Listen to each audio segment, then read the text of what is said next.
एक बार फिर से आप सभी का स्वागत है इस चैनल पर। अगर आपने चैनल को सब्सक्राइब नहीं किया तो सब्सक्राइब जरूर करें। यहाँ पर दिल्ली यूनिवर्सिटी की, एनसीईआरटी की, एसओएल की और साथ में सभी स्कूलों की important information, exam date, exam form, important question exam में जो आने वाले हैं, ठीक है, और स्टडी नोट मटेरियल आपको यहाँ टाइम टू टाइम मिलता रहता है। आज हम बात करने वाले हैं from the following receipt and payment account and additional information. जो पहला क्वेश्चन हमने किया था वहाँ एडिशनल इन्फॉर्मेशन नहीं थी, यहाँ पर एडिशनल इन्फॉर्मेशन है। You have to prepare income and expenditure account for the year ending 31 March 15 and well as balance sheet. आपको बैलेंस शीट भी बनानी है। उस क्वेश्चन में हमने बैलेंस शीट नहीं बनाई थी। ठीक है, तो अब मैं आपको बताऊंगा कौन सी आइटम जाएगी इनकम एंड एक्सपेंडिचर अकाउंट में और कौन सी जाएगी बैलेंस शीट में। फिर हम देखेंगे एडजस्टमेंट कौन कौन सी है, कहाँ कहाँ पर क्या करना है उनका, और लास्ट में फिर हम इसका सॉल्यूशन दिखा के आपको समझा देंगे दोबारा से कैसे कैसे ये सब होगा। ठीक है, तो पहली आइटम है बैलेंस ब्रॉट डाउन। आपको पता है ये कैश अकाउंट होता है। तो ये जाता है आपका ओपनिंग बैलेंस है, ये जाएगा ओपनिंग बैलेंस शीट में। अगर मान लो आपको क्लोजिंग बैलेंस शीट और ओपनिंग बैलेंस शीट दोनों बनानी है तो आपको ओपनिंग बैलेंस शीट में ही लिखना पड़ेगा, क्योंकि इस क्वेश्चन में आपको बैलेंस शीट नहीं दे रखी। तो आपको कितनी कैपिटल थी स्टार्टिंग में ये निकालने के लिए बैलेंस शीट बनानी पड़ेगी, ओपनिंग भी, यानी कि 1 अप्रैल 2015 की बैलेंस शीट भी आपको इस क्वेश्चन में बनानी पड़ेगी, जो मैं आपको बताऊंगा आगे और दे रखा है। ठीक है, तो अगर हम बनाएंगे ओपनिंग बैलेंस शीट तो ये जाएगा ओपनिंग बैलेंस शीट में, ओपनिंग बैलेंस। ठीक है, मेंबर सब्सक्रिप्शन ये आपकी इनकम होती है, ये जाएगा इनकम साइड में। एडमिशन फीस ये भी जाएगी इनकम साइड में। Sale of old sports material ये भी हमारी इनकम साइड में जाता है। हायर ऑफ ग्राउंड ये आपको पैसे मिले, ये भी इनकम। सब्सक्रिप्शन फॉर टूर्नामेंट ये जो है आपका टूर्नामेंट फंड अगर है तो वहाँ पर एडलेस होता है, नहीं तो इनकम में आएगा। लाइफ मेंबरशिप फीस अगर कुछ नहीं कह रहा तो आप इसको इनकम में भी दिखा सकते हो, चाहो तो लायबिलिटी साइड में भी दिखा सकते हो, मर्जी आपकी, पर आपको लिखना पड़ेगा कि आपने कैपिटलाइज कर दी कि नहीं की। ठीक है, उसके बाद डोनेशन 6 लाख रुपए, कुछ नहीं कह रखा तो आप इसको इनकम साइड में दिखा सकते हो। ठीक है जी, इधर है बैंक बैलेंस यानी कि ओवरड्राफ्ट, तो ये बनेगा आपका, जब आपकी बनेगी balance sheet, opening balance sheet, तो वहाँ जाएगा ये लायबिलिटी साइड में। Upkeep of field and Pavilion अगर मैच फंड है तो उससे कटेगा, वरना जाएगा एक्सपेंस साइड में। टूर्नामेंट एक्सपेंसेस जाएंगे आपकी एक्सपेंस साइड में, अगर टूर्नामेंट फंड है तो वहाँ से ये माइनस हो जाते हैं। रेट्स एंड इंश्योरेंस है आपका खर्चा, एक्सपेंस है आपका। टेलीफोन एक्सपेंस है आपका। पोस्टेज एक्सपेंस है। प्रिंटिंग एंड स्टेशनरी एक्सपेंसेस माने जाएंगे, ये नहीं दे रखा कुछ तो, वरना उसको स्टॉक मान लेते, कुछ नहीं दे रखा तो खर्चा, ये भी खर्चा, एक्सपेंस।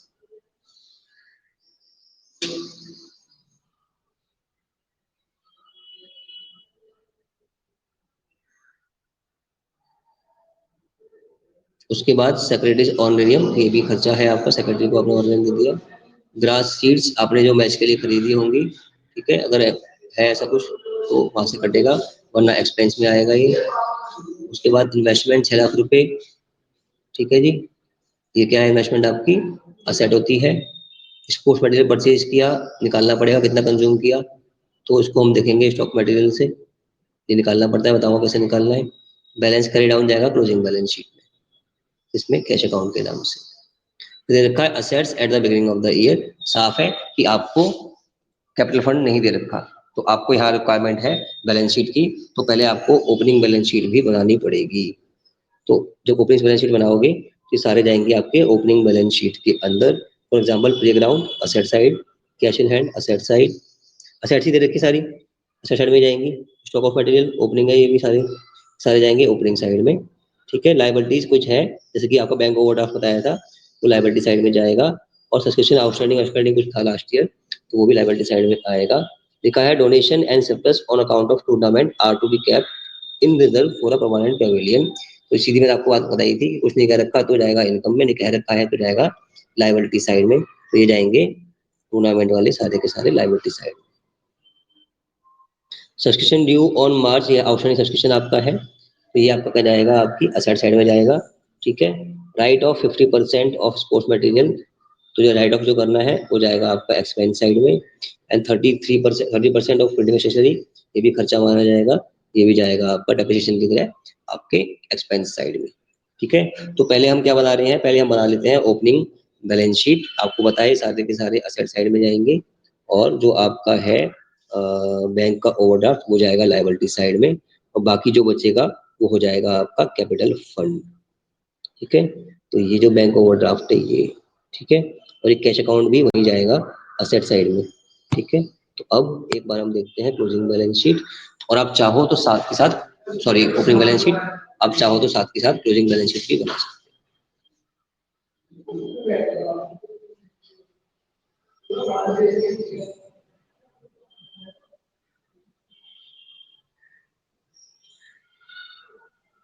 ये देखो ये आ गया आपका ओपनिंग बैलेंस शीट। ठीक है जी, सब आइटम मैं आपको बता चुका हूँ, बस देख लो, कंफर्म कर लो। कैश इन हैंड ये दे रखा था रिसीव पेमेंट अकाउंट में। आउटस्टैंडिंग सब्सक्रिप्शन ये मैंने आपको बताया था ऊपर कि अगर है ओपनिंग तो जाएगा ओपनिंग में। उसके बाद स्टॉक ऑफ सोर्स मटेरियल 85,000 रुपये, ये भी गिवन था। प्रिंटिंग एंड स्टेशनरी ये भी गिवन थी। प्लेग्राउंड ये भी गिवन था। ठीक है, तो जो असेट्स गिवन थी उसमें से आपने माइनस कर दी लायबिलिटी गिवन, वो थी बैंक ओवरड्राफ्ट 16,000 रुपये। ठीक है, तो बस इन दोनों में से ये माइनस किया, मैं बताया जो बचेगा वो कहलाएगा कैपिटल फंड बैलेंसिंग फिगर। ठीक है, ये थी आपकी ओपनिंग बैलेंस शीट। सारे आपने ओपनिंग बैलेंस शीट जो दे रखे थे आपने यहाँ पे कॉपी कर दिए, और साथ में लायबिलिटी का जो बैलेंस दे रखा था वो आपने माइनस कर दिया, जो बचा वो हो गया आपका कैपिटल फंड या जनरल फंड बैलेंसिंग फिगर। ठीक है, अब ये अमाउंट कहाँ जाएगा आपका इस साल की बैलेंस शीट में। ठीक है,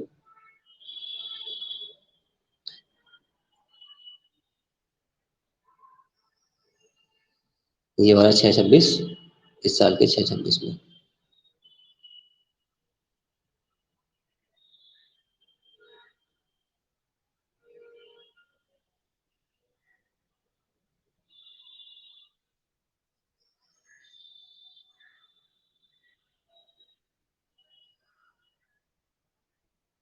ठीक है जी, अब हम बना रहे हैं, पहले हम बनाएंगे इनकम एंड एक्सपेंडिचर अकाउंट, और सबसे काम की चीज़ है उसमें सब्सक्रिप्शन।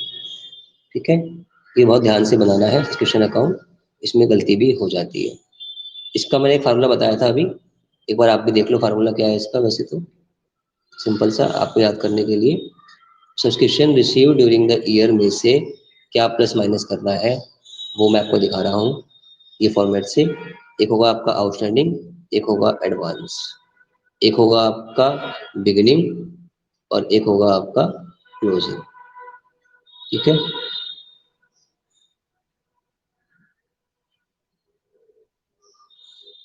आप लोगों को याद हो तो सब्सक्रिप्शन के अंदर क्या होता है, तीन चार चीजें रखी होती हैं। Outstanding subscription at the end, outstanding subscription in the beginning, advance subscription at the beginning, advance at the end. और आप लोगों का दिमाग का दही हो जाता है कि भाई ये क्या दे रखा है, समझ में नहीं आ रहा, क्या ऐड करें, क्या लेस करें, क्या करें। हालांकि समझाने में बहुत आसान है, लेकिन फिर भी समझ में आपको नहीं आता, तो उसके लिए शॉर्टकट है ना, शॉर्टकट है।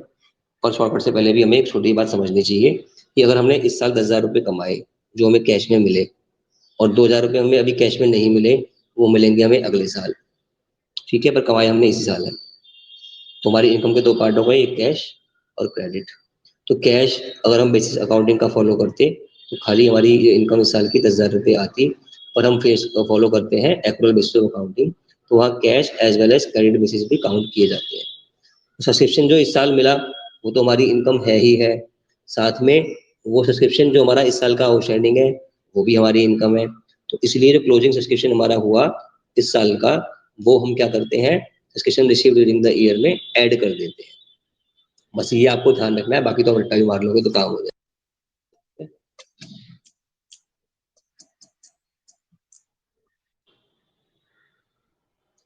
तो सब्सक्रिप्शन रिसीव, ठीक है, फॉर द ईयर ये ऊपर आएगा आपका।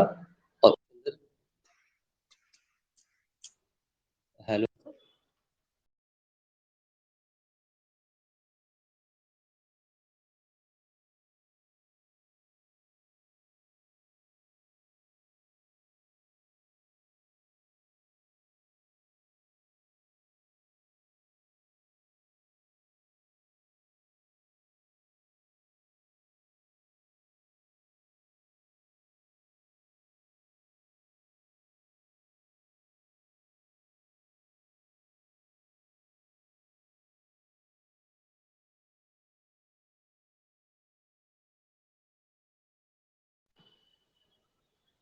ये फोन बीच में आता है, काम खराब कर देता है एक second।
सभी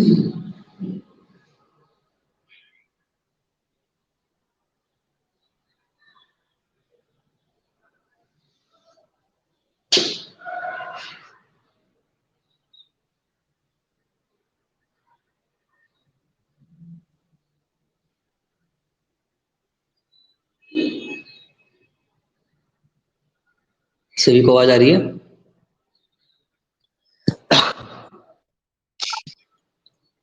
चलिए, क्या बता रहा? हाँ जी, मैं बता रहा था आपको सब्सक्रिप्शन के बारे में बात कर रहे थे हम, और मैंने आपको बता रहा था सब्सक्रिप्शन को कैसे करना है। नंबर 1 बता रहा था मैंने आपको कि subscription receive during the year, उसके बाद आपका आउटस्टैंडिंग होगा, एडवांस होगा, ऐसे ही बिगिनिंग होगा और एंड होगा। और मैंने आपको समझाया था कि जब हमें सब्सक्रिप्शन मिलता है, आउटस्टैंडिंग होता है इस साल के एंड में, क्योंकि हमारी इस साल की इनकम है तो हमें ऐड तो करना ही है, तो subscription outstanding at the end जो होता है आपका, वो क्या होता है? प्लस होता है। ठीक है, subscription outstanding at the end आपका प्लस होता है। तो इसका उल्टा क्या है? Subscription outstanding in the beginning, and का उल्टा बिगिनिंग होता है, प्लस का उल्टा माइनस होता है। तो subscription outstanding in the beginning है वो माइनस होगा।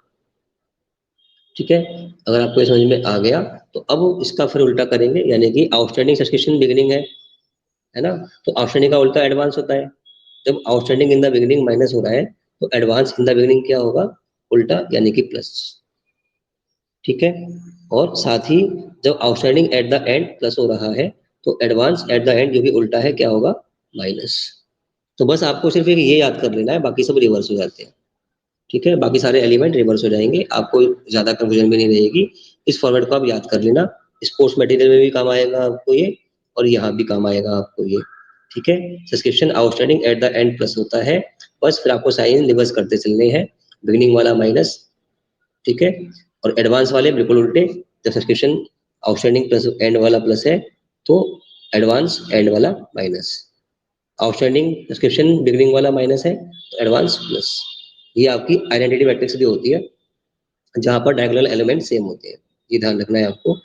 ये आपको मैट्रिक्स मिल जा रही है, तो इसका यूज करेंगे तो आपका सब्सक्रिप्शन वाला क्वेश्चन बड़े प्यार से हो जाता है, अकाउंट बनाने की जरूरत भी नहीं पड़ती, इसी से सारा सोल्यूशन मिल जाता है। ठीक है, टाइम मिलेगा दोबारा समझा दूंगा मैं आपको, फिलहाल टाइम थोड़ा कम है, क्वेश्चन काफी बड़ा है।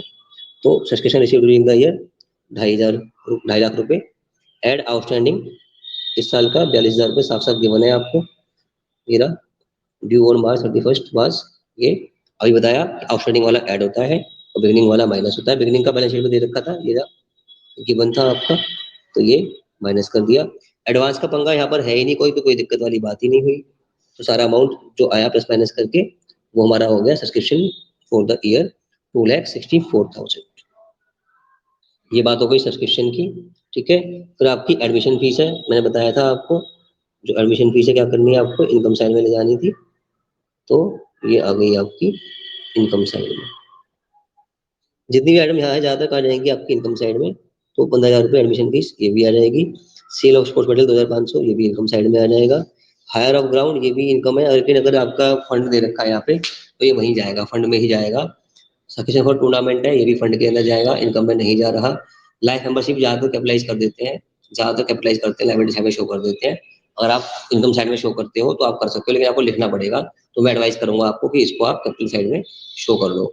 डोनेशन बड़े अमाउंट की है, और डोनेशन शायद किसी अमाउंट के लिए दे रखी है आपको, तो बड़े अमाउंट की डोनेशन या जो स्पेसिफिक डोनेशन है वो हम कैपिटलाइज करते हैं। ठीक है, तो इसीलिए ये सारे आइटम यहाँ पर नहीं आए, सिर्फ आ गई आपका sale of sports material, admission fees और rent of hall. Life membership fees और डोनेशन दोनों ट्रांसफर कर दिए हमने कैपिटल अकाउंट के अंदर, वो मैं आपको दिखा दूंगा बाद में, अभी जब मैं लिखाऊंगा बैलेंस शीट तब बता दूंगा। ठीक है, डोनेशन बड़े अमाउंट की है या फिर किसी चीज के लिए है तो हो जाएगी उसी काम के लिए, तो लिखा भी हुआ था यहाँ पे, donation and surplus are to be kept in reserve. इस कारण से डोनेशन यहाँ पर नहीं आई, ये हमारा रूल भी है। छोटे अमाउंट की डोनेशन इनकम साइड में आती है, या जनरल डोनेशन इनकम साइड में आती है, किसी काम के लिए है, जैसे टूर्नामेंट के लिए है, कोई फंड के अंदर ऐड हो जाती है लाइबिलिटी साइड में जाके, इसलिए यहाँ पर नहीं आई। ठीक है जी, उसके बाद ये इनकम साइड पूरी हो गई आपकी। अब जा रहे हैं एक्सपेंस साइड पे, तो फटाफट से देख लेते हैं आपका upkeep of item of land field and Pavilion, मैंने बता दिया था एक्सपेंस है। ठीक है, प्लेग्राउंड आपका है तो उस पर जो खर्चा आ रहा है प्लेग्राउंड के ऊपर वो आपका एक्सपेंस है। रेट्स एंड इंश्योरेंस ये भी खर्चा है आपका, ठीक है, ये भी खर्चा है आपका। टेलीफोन चार्ज मैंने बताया खर्चा है आपका। पोस्टेज एंड कूरियर ये भी आपको दे रखा था खर्चा, ठीक है। अब दे रहा है प्रिंटिंग एंड स्टेशनरी, तो अब इसमें पंगा वो वाला है, आपको याद हो तो, कि जब आपका था cost of goods sold, cost of goods sold क्या होता है आपका, opening stock plus purchases minus closing stock, ये होता है आपका formula cost of goods sold का।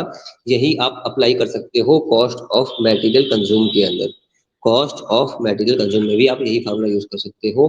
तो आप क्या करोगे, इस साल की जो परचेज है उसमें ऐड कर दोगे ओपनिंग स्टॉक और माइनस कर दोगे क्लोजिंग स्टॉक, तो आपको मिल जाएगा कॉस्ट ऑफ मटेरियल कंज्यूम। वही आता है इनकम एंड एक्सपेंडिचर अकाउंट की एक्सपेंडिचर साइड में।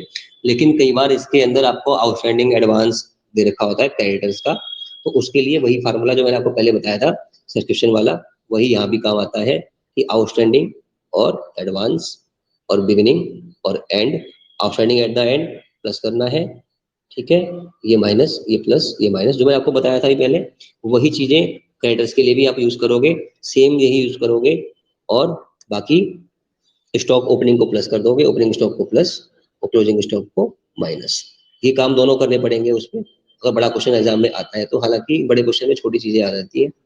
तो सिर्फ यहाँ पे दो ही आइटम दे रखे हैं आपको, स्टॉक ऑफ मटेरियल दे रखा है 85,000, ठीक है, ये ओपनिंग स्टॉक है, और क्लोजिंग भी आपको दे रखा है। फिलहाल हम बात कर रहे हैं किसकी, प्रिंटिंग एंड स्टेशनरी की, तो उसका स्टॉक भी आपको दे रखा है, ये रहा, ये 11,000 आपका ओपनिंग स्टॉक है, ठीक है, और क्लोजिंग स्टॉक भी आपको दे रखा है, कहाँ पर,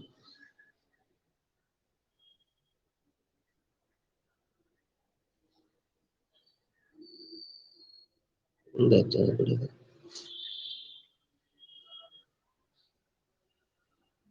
ये रहा प्रिंटिंग एंड स्टेशनरी 26,000, है ना,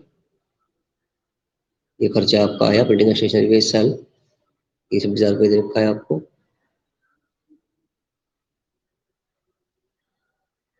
तो हम गए हो अपने इस पे प्रिंटिंग एंड स्टेशनरी 26,000 रुपये, ठीक है, एड ओपनिंग स्टॉक जो दे रखा था ऊपर 11,000 रुपये, ठीक है, तो हो गया आपका 37,000, और क्लोजिंग स्टॉक दे रखा है आपको 25,900, वो आपने माइनस कर दिया, तो बचा बैलेंस 11,100, वो आएगा आपका इनकम एक्सपेंडिचर अकाउंट के अंदर, वही opening stock plus purchases minus closing stock. Opening given है आपको 11,000 ऊपर दे रखा था, परचेजेज हमारा दे रखा है आपको पेमेंट के साइड में, और क्लोजिंग स्टॉक दे रखा है आपको 25,900, तो ये आपने माइनस कर दिया, तो आपका आ गया स्टेशनरी कंज्यूम, ठीक है जी। उसके बाद आगे चलते हैं,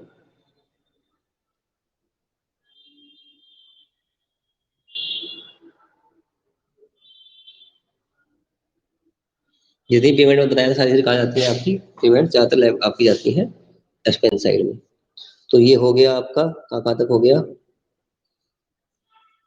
अब की वाला हो गया टूर्नामेंट एक्सपेंसेस जाएंगे आपके बैलेंस शीट में, यहाँ नहीं आ रहे। रेट एंड इंश्योरेंस हो चुका, टेलीफोन चार्जेस ये डाल देंगे, पोस्टेज एंड कूरियर चार्जेस ये भी डेबिट साइड में आ गए आपके, प्रिंटिंग स्टेशनरी हमने अभी कर ही लिया, मिससेलेनियस एक्सपेंसेस 4,400 रुपये, अब ये भी आ जाएंगे 4,400 के मिससेलेनियस एक्सपेंसेस।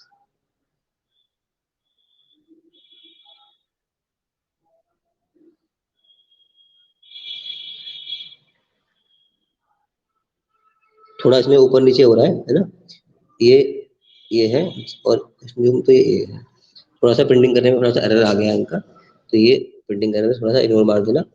फिर दे रखा है आपको उसके बाद सेक्रेटरी का ओन वेरियम, ये खर्चे में आएगा, ठीक है, तो ये देख लो सेक्रेटरी का ओन वेरियम खर्चे में आएगा।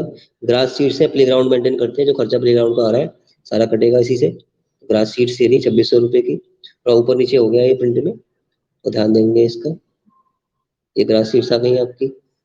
इन्वेस्टमेंट कहाँ जाएगी आपकी बैलेंस शीट में, परचेज ऑफ स्पोर्ट्स मटेरियल, है ना, अब ये है स्पोर्ट्स मटेरियल फिर से दे दिया आपको, तो ओपनिंग स्टॉक प्लस करोगे क्लोजिंग स्टॉक माइनस करोगे, तो देख लो फटाफट से, ये रहा आपका ओपनिंग स्टॉक 85,000, है ना, तो गए फटाफट से स्पोर्ट्स मटेरियल पे, ओपनिंग स्टॉक 85,000, परचेजेस 68,000 दे रखा है आपको, ठीक है, लेस क्लोजिंग स्टॉक, तो बचा कितना 76,500, ये आपका stock material consume, sports material consume 76,500।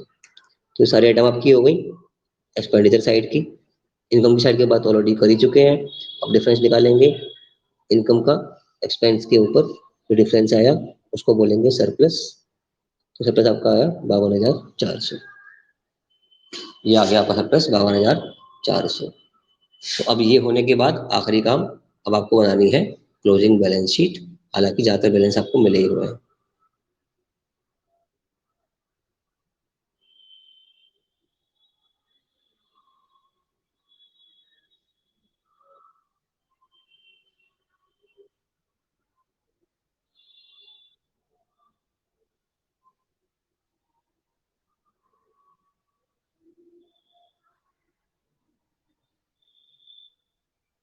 ये बताना आपको रह गया लास्ट में रखा था एडजस्टमेंट इसके अंदर, है ना, ये बताना रह गया इसमें दोनों में। ये कह रहा था आपसे यहाँ पे write off 50% of sports material and 30% of printing stationery.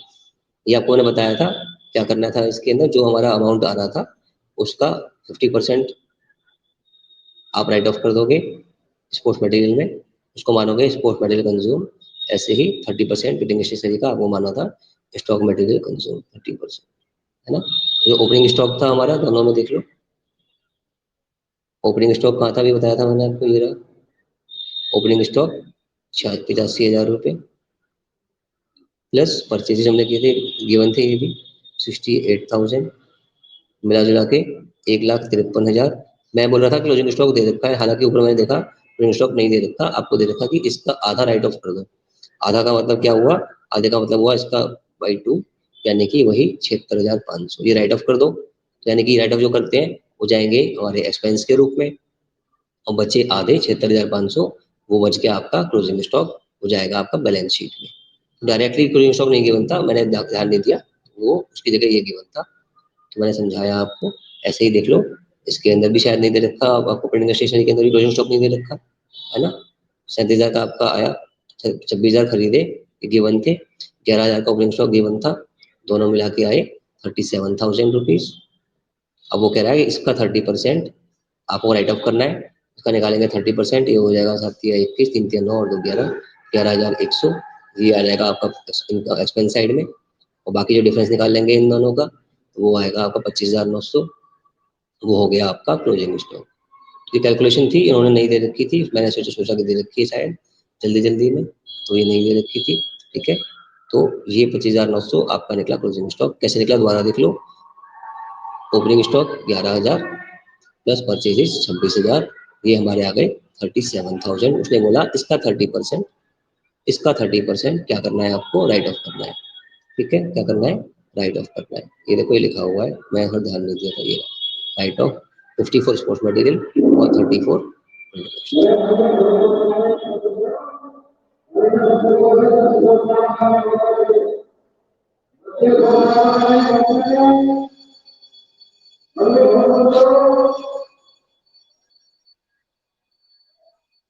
तो 37,000 का 30% राइट ऑफ करना था, तो वो आता है 11,100, वो आएगा एक्सपेंस साइड में।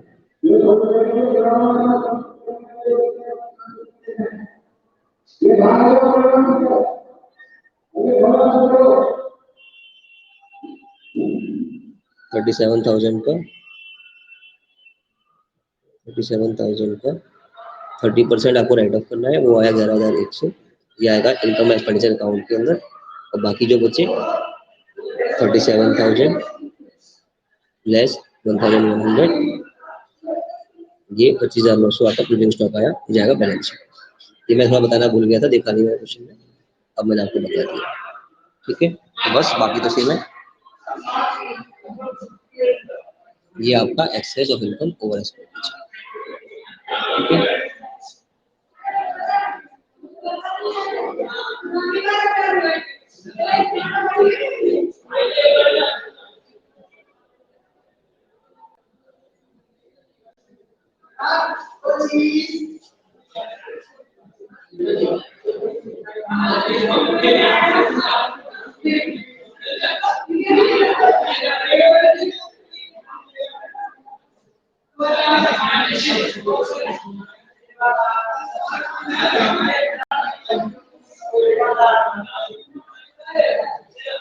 अब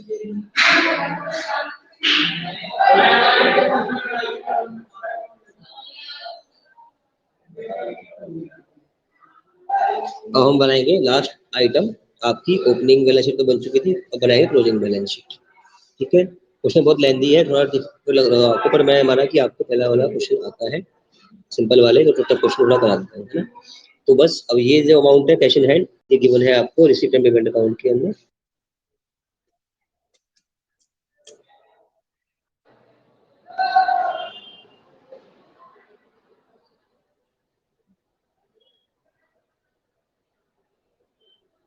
ये क्लोजिंग वाला था,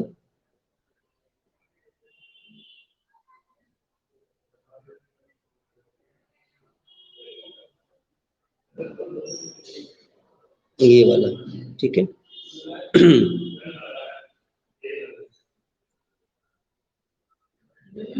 ये आ गया आपका आउटस्टैंडिंग सब्सक्रिप्शन, 40,000 रुपए ये गिवन है क्वेश्चन में, आउटस्टैंडिंग सब्सक्रिप्शन आपका, ठीक है। ये 74,000 कैश इन हैंड मैंने बताया आपको, गिवन था हमारा रिसीव्ड पेमेंट अकाउंट में, क्लोजिंग बैलेंस था, ठीक है। आउटस्टैंडिंग सब्सक्रिप्शन गिवन था 42,000 रुपीज, साफ साफ गिवन था ये, तो ये हमने क्या कर दिया, इस में डाल दिया। स्टॉक ऑफ सोर्स मटेरियल अभी मैंने निकाला था, 1,53,000 का आधा राइट ऑफ करना है और आधा जाएगा बैलेंस शीट में, आधा यानी 70,500 बैलेंस शीट में। स्टॉक ऑफ प्रिंटिंग 37,000 था, 30% राइट ऑफ करना था आपको, 1,100 राइट ऑफ कर दिए थे, बचा हुआ अमाउंट आपका 25,900 प्रिंटिंग में स्टॉक के रूप में। उसके बाद आपका जो ये था इन्वेस्टमेंट 6 लाख रुपए की थी, गिवन थी सेम सेम, यहाँ पर आ गई 6 लाख रुपए। प्लेग्राउंड लास्ट बैलेंस ही 5 लाख था, अब भी 5 लाख रुपए है, आप चाहो तो देख लो, ये रहा प्लेग्राउंड 5 लाख, है ना। तो ये सारी आइटम कॉपी कर दी। अब कैपिटल फंड बाद में बात करेंगे इसकी, पहले बात करते हैं पेविलियन फंड की, ठीक है। तो जो पेविलियन फंड है वहाँ 60,000 रुपये हमारा खर्चा हुआ था और 40,000 रुपये हमारी इनकम हुई थी। देख लो कहाँ दे रखी है, अभी देख लो,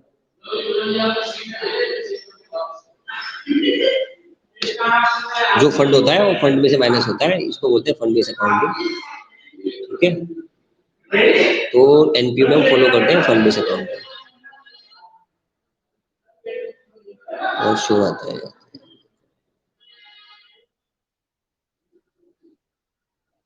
ये टूर्नामेंट एक्सपेंस है आपके, ठीक है। और ये सब्सक्रिप्शन फॉर टूर्नामेंट है, ये इनकम है आपकी, और ये आपका खर्चा है, इनका डिफरेंस प्लस जो आपकी लाइफ मेंबरशिप है ये भी जाएगी कैपिटल फंड में ऐड होगी। तो ये आइटम कहाँ जाएंगी आपकी सारी की सारी आपकी कैपिटल साइड में, है ना, लायबिलिटी साइड में सॉरी। और कोई डोनेशन जो मिली है, डोनेशन जो मिली है वो ऐड हो जाती है।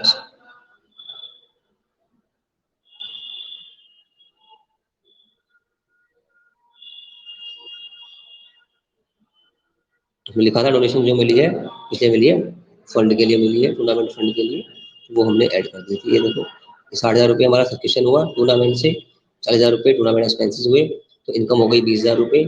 साथ में लिखा था क्वेश्चन में लास्ट में कि डोनेशन जो है वो मिली है टूर्नामेंट के लिए, तो इसलिए हमने इसको वहाँ शो नहीं किया था इनकम साइड में, यहाँ पर आ गई थी ये, तो 6,20,000 रुपये ये आ गए, आप चाहो तो देख लो।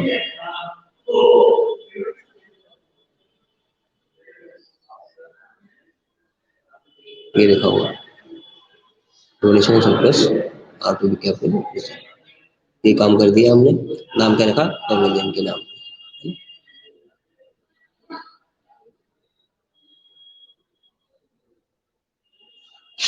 ये आ गया, तो ये इनकम हो गई और ये डोनेशन हो गई, दोनों हमने अलग रख दिए। अब लास्ट काम बचा हमारा कैपिटल का, ये बैलेंसिंग फिगर निकाली थी 626, इसमें सरप्लस ऐड कर देंगे, ठीक है। सरप्लस ऐड 626 सरप्लस ऐड कर दिया, साथ में लिखा था लाइफ मेंबरशिप फीस 20,000 रुपये। मैंने बताया था आपको कि लाइफ मेंबरशिप कुछ ना दे रखा हो तो ज़्यादा अच्छा रहता है, आप उसको कैपिटलाइज कर दो या तो अलग से शो कर दो, वरना अच्छा क्या रहता है उसको कैपिटल फंड में ऐड कर दो। तो हमने इसको कैपिटल फंड में यहाँ पर ऐड कर दिया, चाहो तो आप अलग से भी शो कर सकते हो, तब भी आंसर आपका सेम आएगा, है ना। तो ये आपने क्या किया, कैपिटल फंड जो निकाले थे हमने ओपनिंग बैलेंस शीट से, उसमें ऐड किया सरप्लस और ऐड की लाइफ मेंबरशिप फीस 6,98,400, ठीक है। अब इन सबको ऐड कर दिया तो आपका टोटल 13,18,400 दोनों साइड का मैच हो गया, 13,18,400 मैच हो गया।